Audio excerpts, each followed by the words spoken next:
Fairbanks Focus is a locally produced public affairs program created in part by University of Alaska Fairbanks, KTVF, and Fairbanks Economic Development Corporation.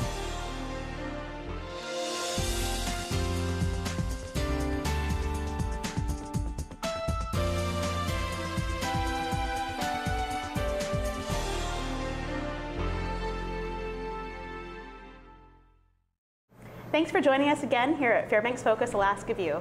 I'm Annette Pearson, and today I'm joined by Bobby Wilkin of Hoodoo Brewery. Hi, Bobby. Thanks for joining us. Thank you. Thanks for having me. And tell us a little bit about Hoodoo Brewery. I know you guys are new in town, and I'm really excited that you're here. I know I have lots of beer lovers out there. Right. Basically, at this point, we're a small brewery located off of Phillips Field Road, and we produce ales of all different kinds, and we sell them currently just in our tap room. We have a tap room that is right in the middle of all the brewing equipment, and nice. We sell beer by the glass at the brewery, and then we sell half-gallon growlers of beer to go. So at that point, that's what the brewery is, and in the future we'll be hopefully getting into some establishments in town to sell the beer. So. Neat. Well, and I like your guys' name, Hoodoo. Mm-hmm. What is that in reference to? I've been really wondering about that since I've heard the name. Right. There's the Hoodoo Mountains are down in the Alaska Range near Summit Lake, and so my brother and I used to go down there a lot and would go snow machining down there.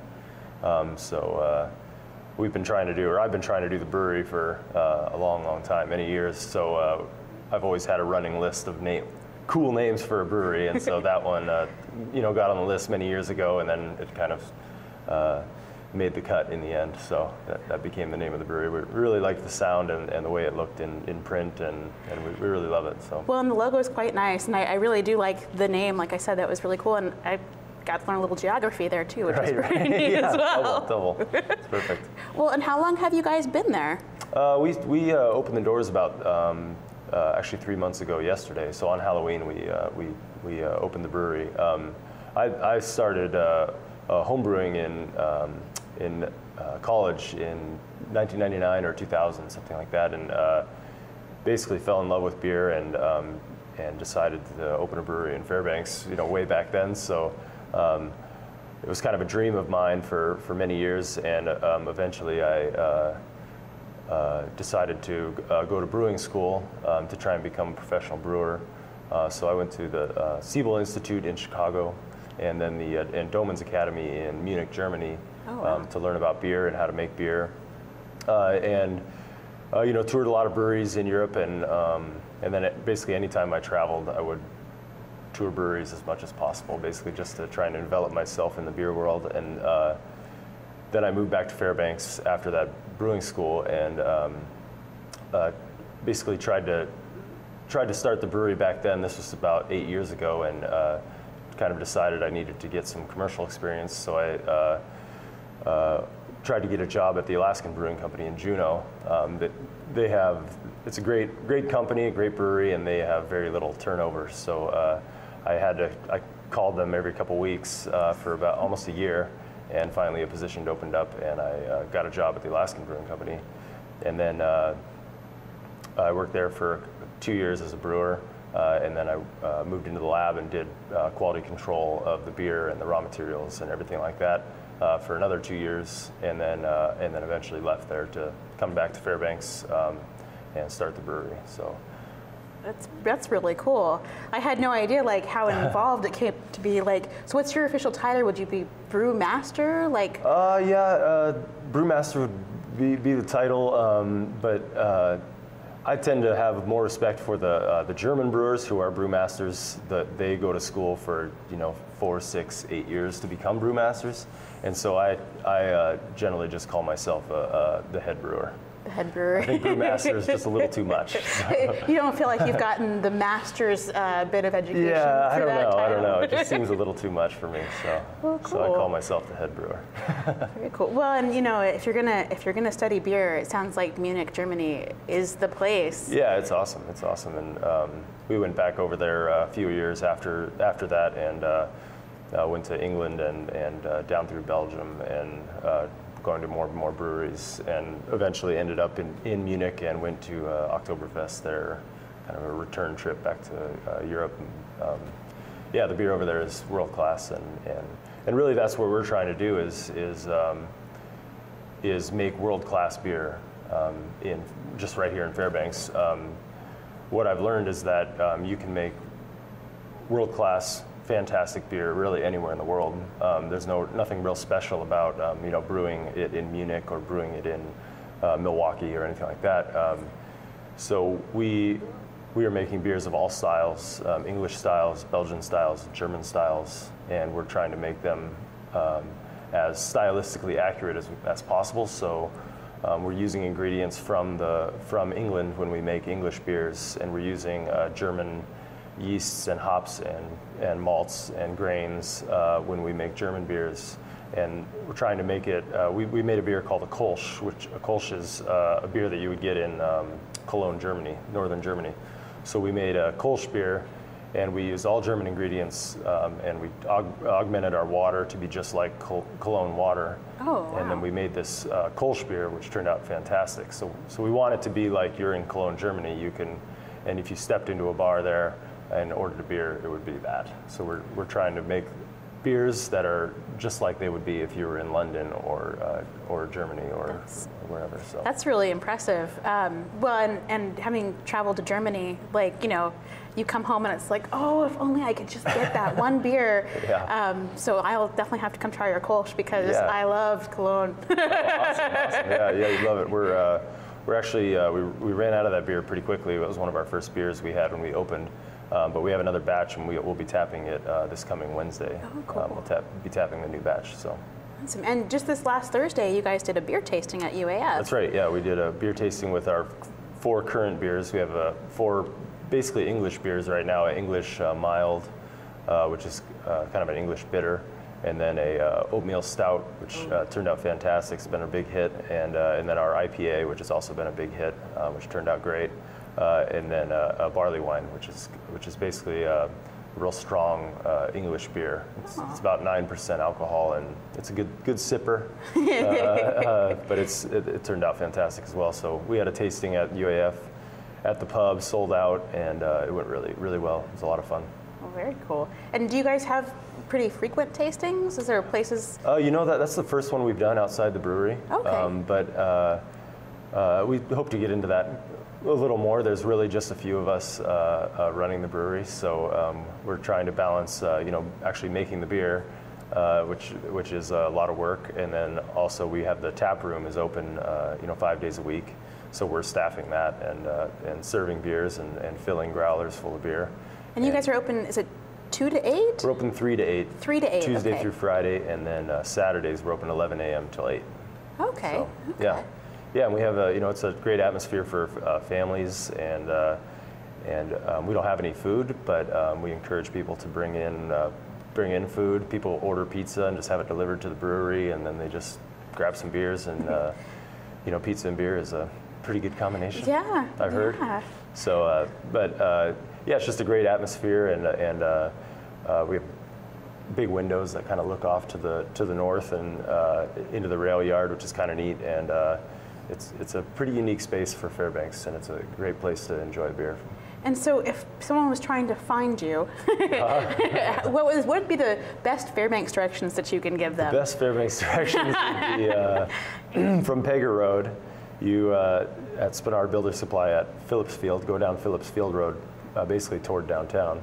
And then at Nome Street, which is right in front of Samson Hardware, you take a left on Nome Street, and then you go 2 blocks to Fox Avenue. Okay. And we're just on Fox Avenue there, and we have a 1984 Mercedes fire truck that we got from. That's a funky vehicle. It was an old Austrian fire truck. Oh wow! So we got that. That's our going to be our delivery van. So for now, it's our sign. Nice. Sitting out front. So yeah, just look for that. We're just down the street from Floorcraft. A lot of people know where Floorcraft is. So we're just down the street from them. Cool. Yeah. Cool. Well, it's good to know where, because I know you guys are new, Yeah. and you're in this brand new location, and Fairbanks is so full of fun little places that can be hard to find. Yeah, we're in, it's a small industrial area, and we're really right in the middle of town. But we're in this, Fairbanks, really Alaska in general, has these weird industrial pockets that are right in the middle of town. So I think we kind of lucked out with the space. We want people to come by the brewery and maybe grab a beer after work or whatever, meet some friends, and maybe fill up a growler and for home. So we kind of want to be kind of the beer depot of Fairbanks that people can just stop in. It's really just off the Johansson, so we're really centrally located, which has been great. And just like I said, just a new, neat space for Fairbanks. So. Well, and like I was saying, I like supporting local, and I like if I can help local breweries or winemakers or anybody, I definitely enjoy that. Mm-hmm. But the idea of not having to drive to Fox to go get my growler is really nice too. Right. Right there on Pegger, so that's awesome. Now, for any of our viewers who are lucky enough to be on the shopping bus that we had back in December, they would have been able to enjoy your beer there too. Is that right? That's right. Yeah, we supplied several growlers to the shopping bus, so people could sip some beers on the bus while they cruised around town and supported the local businesses. So, yeah, that was a big hit, and they drank all the beer. So. yeah, it was a big hit. And I know that for that you guys had an IPA, and that was the Kolsch. And the Kolsch, yeah, IPA and the Kolsch. I think that was all we had at that point. We had two other Belgian beers that we've since run out of. A Belgian Saison, which is kind of a lighter, spicy. They call them farmhouse ales. That was a great beer that we ran out of. We'll have more of that here soon. And then we had a Belgian single, which is basically they call it the table beer of the monks. So there's a few Trappist breweries that they make. They're actually monks in their abbeys. They make beer to support their cause, basically, and they generally don't drink the beer, but then they'll make what's called a Belgian single.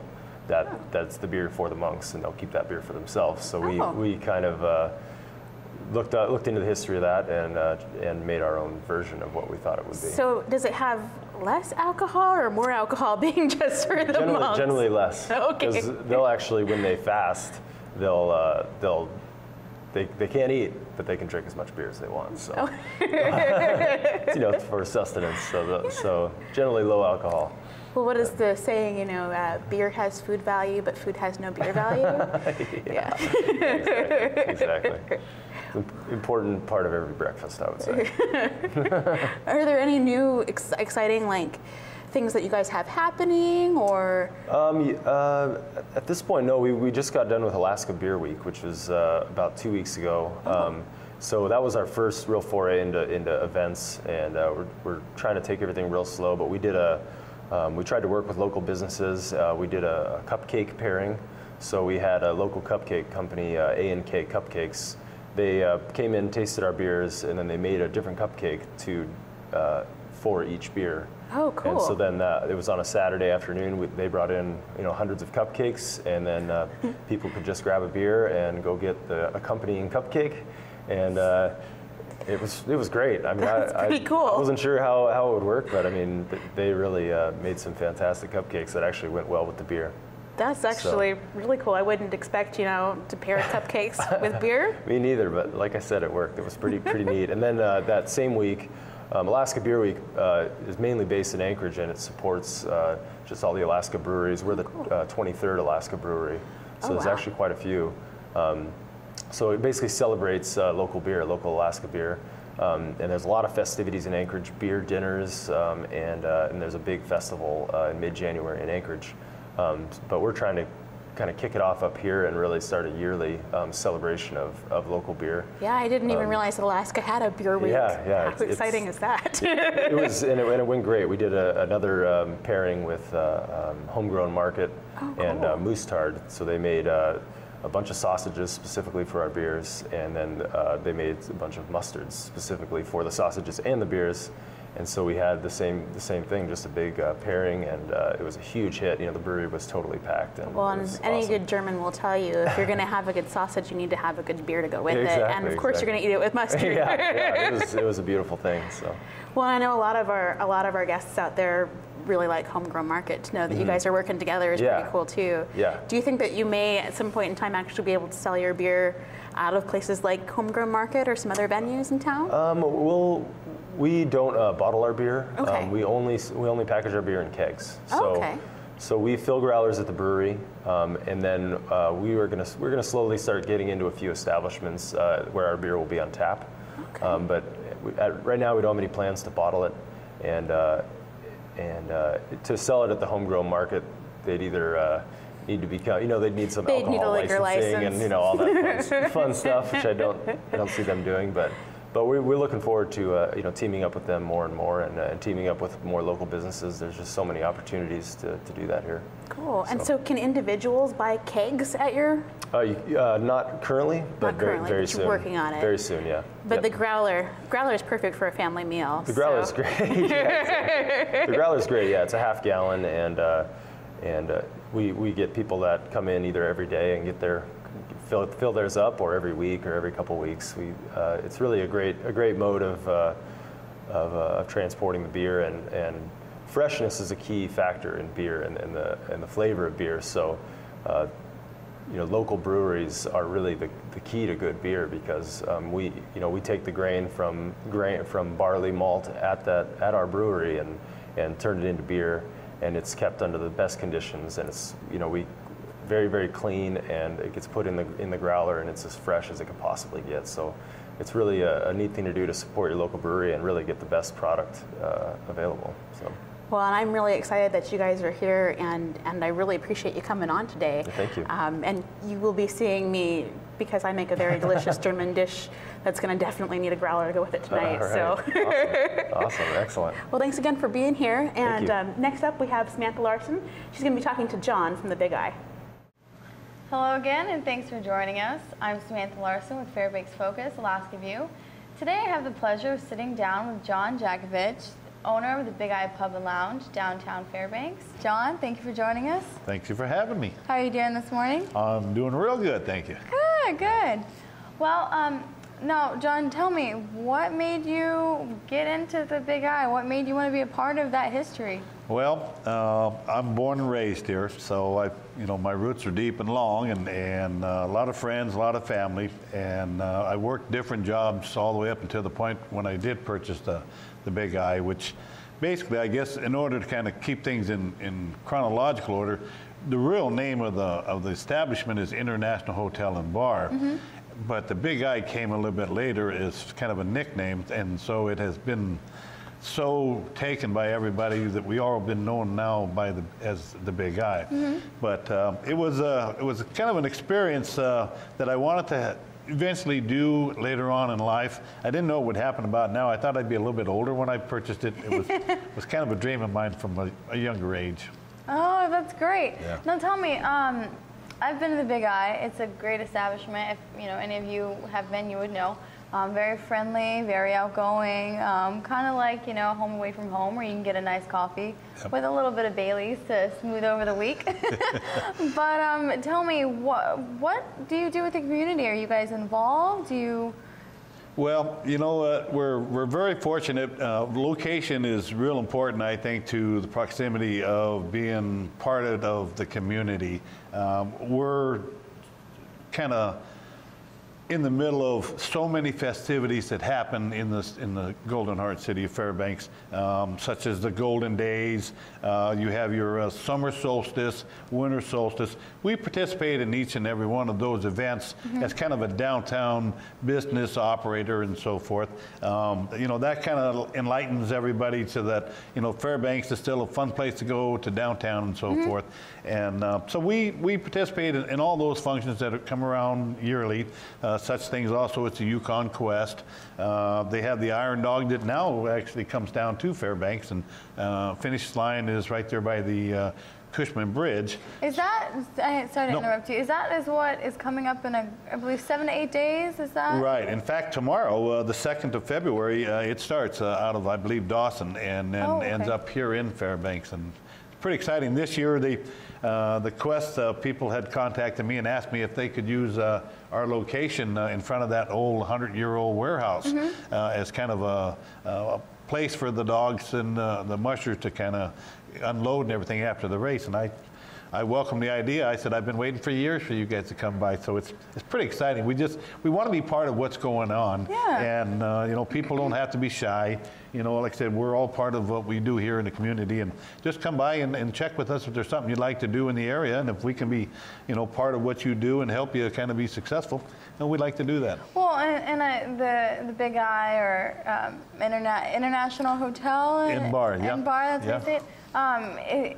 Tell me, is it my understanding that it's the oldest drinking establishment, well, however you want to put it, in town? Really, you know, and we were looking at this not so long ago, and the Mecca Bar really is, I believe, the oldest establishment, because the Mecca was there, I want to say, about 10 years before the International Hotel and Bar.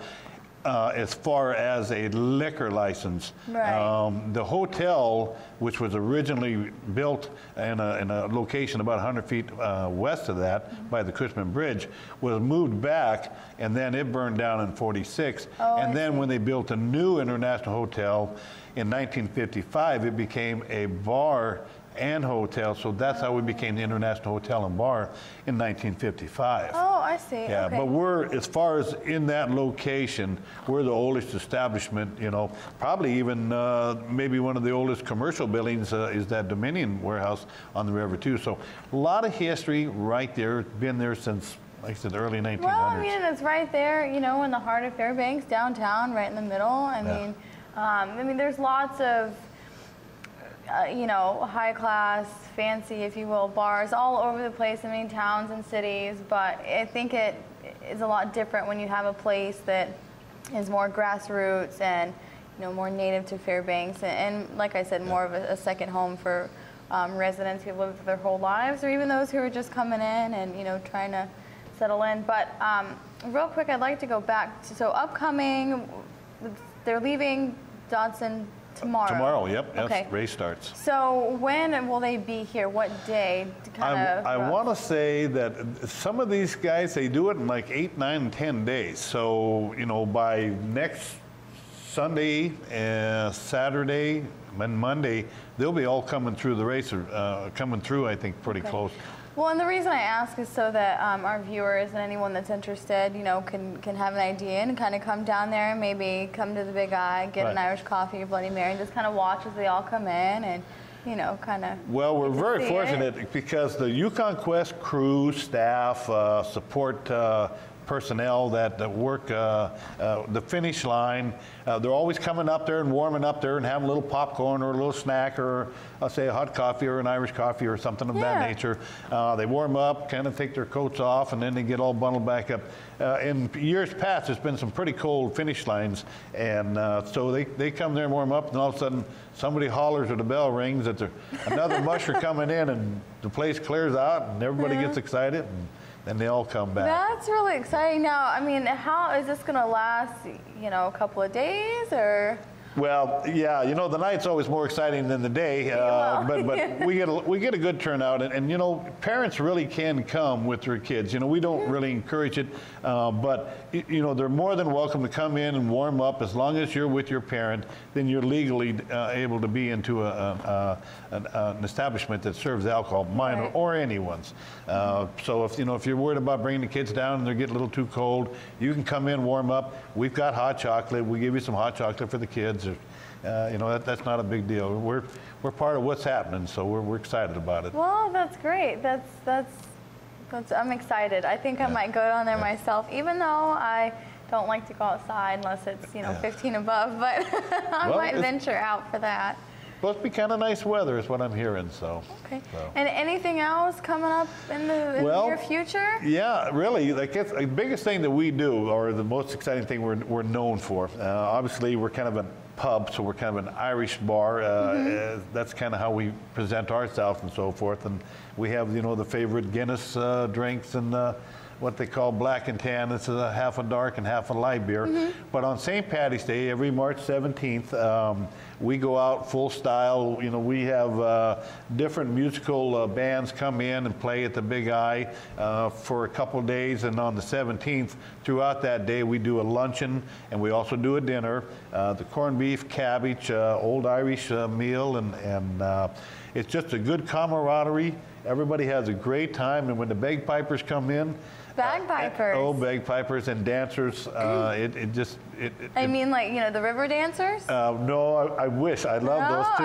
Oh, man, don't get me wrong. Say. But there's one of the gals that's been dancing. There's a couple of them, but one that's been dancing, I want to say probably for the last 6 years that I know of. Wow. She just does national dancing and so forth. So we're very fortunate that we have such talent and such, you know. So it's going to be real, you know, festivities, not just people hanging out and drinking. Yeah, it's going to be a whole shindig. I mean, and that's really what it's all about. The camaraderie, it's a social gathering of people and so forth. You know, drinking of an alcoholic beverage is really not what we kind of promote. We try and promote the community to come together, spend some time, get to learn and meet new people and so being forth. social.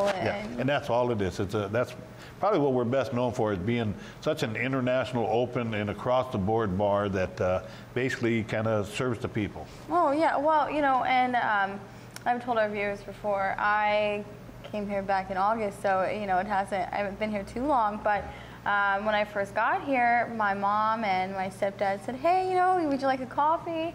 I was like, yeah, sure, that'd be great. And they're like, well, we want to show you this place. It's downtown. It's the oldest place. You're going to love it. And, you know, I went in the first time. Everybody was so nice and talkative. I mean, even strangers just want to have a chat. And, you know, I mean, it's very comfortable atmosphere.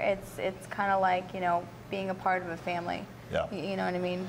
And that's the biggest feeling that we want you to walk away with. If you never come back and you're able to tell someone you had a good time for a short time at the Big I, it's a small place alongside the river there, they'll remember that because, like I said, it's all about information, a little bit of history, being local, and meeting people.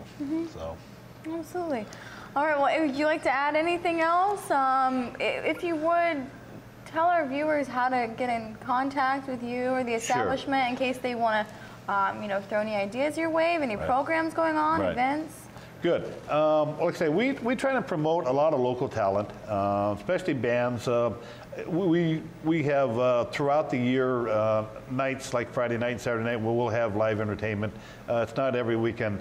But if you have an act or a show or you'd like to do something to run an idea past me, we're always looking for new and exciting ideas, new talent, in some way to kind of showcase Fairbanks and some of the arts and crafts and talented people. So you can contact the bar at 456-6437, or you can call me on my cell at 978-7711. And again, feel free to stop by, write something on a piece of paper, just give us your name, phone number, and an idea. And, you know, if we can put it together and it works for everybody and it's a safe atmosphere, we're willing to do it. Sounds good, sounds good. And on one last note, for any of you out there who haven't been to the Big I or are going to go shortly, go in, ask the bartender. There's a book in the corner on a shelf. It's kind of the history of the establishment. And there are some really interesting facts in there, just blow your mind, and kind of give you a more in-depth outlook view on the establishment as a whole and you know, where it's come from and why it is the way it is today. So thank you, John, for coming. Samantha, thank you so much for having me. Absolutely. It's been a pleasure. It was my pleasure. You have a great weekend. All right. That is going to about do it for us here on the Fairbanks Focus Alaska View. I'm Samantha Larson. Have a good one.